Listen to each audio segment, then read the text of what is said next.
মাতা ত্রিপুরার সুন্দরী মন্দির সতীর ৫১ পীঠের অন্যতম একটি পীঠ, যা স্থানীয়ভাবে দেবী ত্রিপুরেশ্বরী নামে বেশি পরিচিত।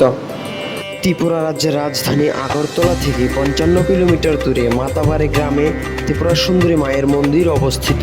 জয় মাতা রানী।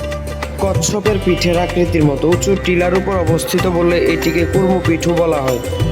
এটিকে দেশের অন্যতম পবিত্র হিন্দু উপাসনালয় হিসেবে গণ্য করা হয়।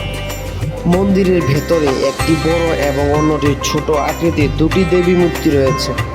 বড় আকৃতির কোষ্ঠী পাথরের মূর্তিটি মাতা ত্রিপুরা সুন্দরী এবং ছোট আকৃতির বিগ্রহটি ছোট মা বলে পরিচিত। মহারাজা ধন্যমাণিক্য ১৫০১ খ্রিস্টাব্দে ত্রিপুরেশ্বরী মূর্তিটি স্থাপন করেন।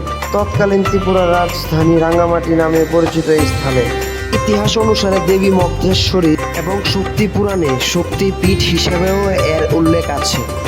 কথিত আছে মহারাজা ধন্যমাণিক্য স্বপ্নাদিষ্ট হয়ে অধুনা বাংলাদেশের চট্টগ্রাম থেকে দেবী ত্রিপুরেশ্বরীকে এখানে নিয়ে আসে।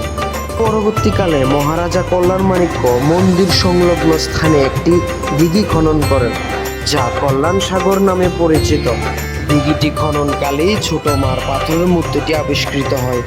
মনে করা হয় সতী দেবীর ডান পায়ে এই স্থানে পতিত হয়েছিল। তাই এই মন্দিরের শক্তিকে ত্রিপুরা সুন্দরী বা ত্রিপুরেশ্বরী হিসেবে উপাসনা করা হয়। ৫২৩ বছরেরও পুরনো এই মন্দিরকে কেন্দ্র করে প্রতি বছর দীপাবলি উৎসব ও মেলার আয়োজন করা হয়। ত্রিপুরার ১৪৫তম মহারাজা ধন্যমাণিক্য ১৫০১ খ্রিস্টাব্দে মাতা ত্রিপুরা সুন্দরী মন্দির স্থাপন করেন। কার্তিক অমাবস্যায় দেবী শক্তির আরাধনা এই দিনের কালী পুজো দীপান্বিতা কালী পুজো নামেও পরিচিত। আর কল্যাণ সাগরে রয়েছে মায়ের পালিত মাছ কচ্ছপগুলি কল্যাণ সাগরের প্রধান সৌন্দর্য। বহু বছর ধরে এই কল্যাণ সাগরে বহু প্রজাতির কচ্ছপ বসবাস করছে। তৎকালীন সময়ে মহারাজা কল্যাণ মাণিক্যের নাম অনুসারেই কিন্তু এই দিঘির নাম করা হয় কল্যাণ সাগর। এই মন্দিরে প্রত্যেক দিন সন্ধ্যায় মায়ের অপরূপ সন্ধ্যারতি শুরু হয়, যা দেখার জন্য শত শত ভক্তরা নাগ মন্দিরে বসে অপেক্ষা করেন। প্রত্যেক বছর দীপাবলি উৎসবে হাজার হাজার মায়ের ভক্তরা আনন্দে মেতে ওঠেন।